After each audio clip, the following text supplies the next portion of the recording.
আসসালামু আলাইকুম, welcome to Salma's kitchen. আজকে আমি পটল দিয়ে মাছ রান্না করব। রান্না করতে এখানে আমি 300 গ্রাম পটল নিয়েছি। পটলগুলোর খোসাটা চেঁচে বাদ দিয়েছি, ছিলে নিইনি, চেঁচে বাদ দিয়ে তারপর লম্বালম্বি ভাবে 2 টুকরা করে নিয়েছি। আর সেই সাথে নিয়েছি আমি এখানে রুই মাছ। আমি প্রায় 1.5 কেজি ওজনের একটা মাছের রেগুলার পিস করা 6টা পিস নিয়েছি। এবারে আমি মাছের মধ্যে দিয়ে দিব 1 চা চামচের 4 ভাগের 1 ভাগ পরিমাণ লবণ, 1 চা চামচের 4 ভাগের 1 ভাগ পরিমাণ হলুদের গুঁড়া, 1 চা চামচের 8 ভাগের 1 ভাগ পরিমাণ লাল মরিচের গুঁড়া। একইভাবে পটলের মধ্যে দিয়ে দিব 1 চা চামচের 3 ভাগের 1 ভাগ পরিমাণ লবণ আর আধা চা চামচ পরিমাণ হলুদের গুঁড়া। এবার আমি মাছটাকে মশলা আর লবণের সাথে মেখে নিব ভালো করে। মাছটা মেখে নিলাম, এবারে আমি পটলটাকে মেখে নিব লবণ হলুদ দিয়ে ভালো করে। পটল আর মাছ মশলার সাথে মেখে নিলাম। এবার দুটোকেই রেখে দিব 10 মিনিট। ফিরে আসছি 10 মিনিট পর। ফিরে এলাম 10 মিনিট পর। প্রথমে আমি মাছগুলো ভেজে নিব। দিয়ে দিব কড়াইতে 3 টেবিল চামচ পরিমাণ রান্নার তেল, সরিষার তেল দিচ্ছি আমি। সরিষার তেল দিয়ে রান্নাটা করব, আপনারা যে কোনো তেল দিয়ে রান্নাটা করতে পারবেন। তেলটা ভালো করে গরম করে নিব। তেল গরম হয়ে গেলে লবণ হলুদ মরিচ দিয়ে মেখে রাখা রুই মাছগুলো তেলের মধ্যে দিয়ে দিব।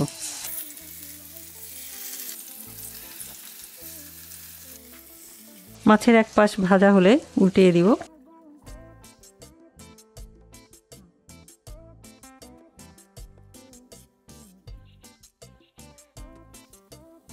মাছগুলোর দুপাশ ভাজা হলে তুলে নিব।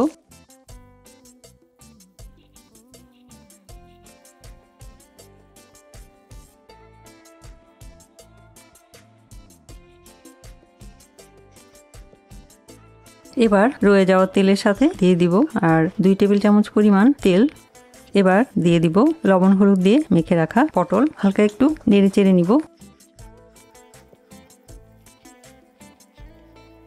এক বেচে যে কয়টা জায়গা হয় পটল দিয়ে দিলাম। এবার ঢাকনা দিয়ে রান্না করব 3 মিনিট। চুলার আঁচটা মাঝারিতে থাকবে। 3 মিনিট পর ঢাকনা খুলছি। পটলগুলি উল্টিয়ে দিব। এক পাশ হয়ে গেছে। আবারও ঢাকনা দিয়ে রান্না করব আরো 3 মিনিট। 3 মিনিট পর ঢাকনা খুলছি। পটলগুলি দুপাশই ভাজা হয়ে গেছে। এবার তুলে নিব।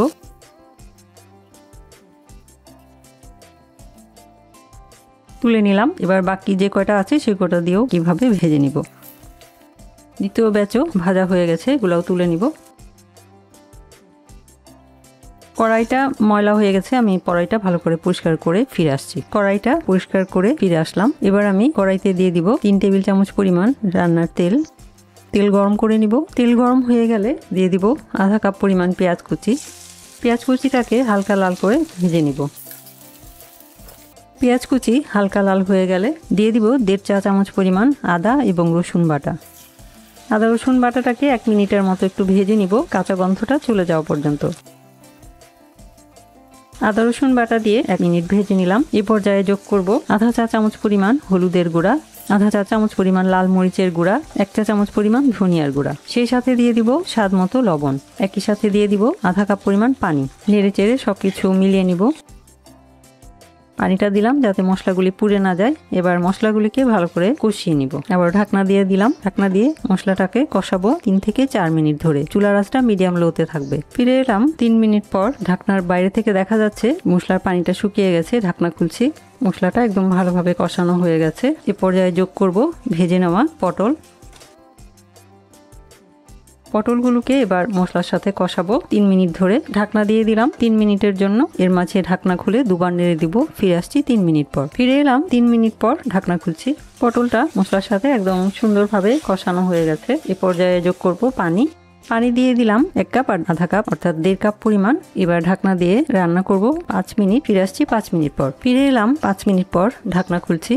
এ পর্যায়ে চেক করে দেখব পটল সিদ্ধ হয়েছে কিনা। পটল একদম সিদ্ধ হয়ে গেছে, 2 টুকরা হয়ে যাচ্ছে, তার মানে সিদ্ধ হয়ে গেছে। এ পর্যায়ে যোগ করব একটা টমেটো। একটা টমেটোকে আমি এরকম ভাবে টুকরা করে নিয়েছি, দিয়ে দিলাম। টমেটোটা আমি পটলটা ভালো করে সিদ্ধ করার পরে যোগ করলাম। অনেক সময় টমেটোটা আগে যোগ করলে সবজি সিদ্ধ হয় না, তাই পরেই যোগ করি আমি। টমেটোটা দিয়ে এবারে যোগ করব ভেজে নেওয়া মাছ। ঢাকনা দিয়ে এবার রান্না করব 3 মিনিট। 3 মিনিট পর ঢাকনা খুলছি। মাছগুলি এবার আলতো হাতে উল্টিয়ে দিব।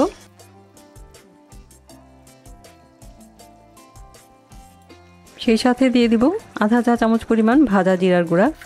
যে কোনো মাছের তরকারির শেষে একটু ভাজা জিরার গুঁড়া দিলে সেই তরকারিটা খেতে অনেক মজা হয়। সেই সাথে কিছু আস্ত কাঁচামরিচ দিব ঘ্রাণের জন্য এবং দিব ধনিয়া পাতা কুচি। এটা অপশনাল, পটলের তরকারিতে ধনিয়া পাতা কুচি না দিলেও চলে। এবার ঢাকনা দিয়ে রান্না করব 2 থেকে 3 মিনিট। ফিরে আসছি 2 থেকে 3 মিনিট পর। ফিরে এলাম 2 মিনিট পর। ঢাকনা খুলে নিচ্ছি, হাতলটা ধরে একটু নেড়ে নিব।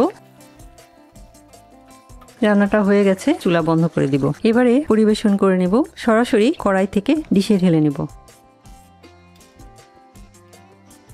তৈরি হয়ে গেল পটল দিয়ে মাছের তরকারি। এভাবে পটল দিয়ে মাছ দিয়ে রান্না করলে কিন্তু খেতে অনেক মজা হয়। পটলটা আমি পুরোপুরিভাবে খোসা বাদ দিয়ে দেইনি, জাস্ট খোসাটা উপরে সবুজ অংশটা চেঁচে তারপর আমি রান্না করেছি। এভাবে রান্না করলেও কিন্তু খেতে অনেক মজা হয়। তো আশা করছি মাছ দিয়ে পটলের এই রেসিপিটা আপনারা রান্না করবেন এবং আশা করছি ভালো লাগবে। ভিডিওটি দেখার জন্য এবং এতক্ষণ সাথে থাকার জন্য অসংখ্য ধন্যবাদ। সবাই খুব ভালো থাকবেন, আমার আর আমার পরিবারের জন্য দোয়া করবেন। আল্লাহ হাফেজ।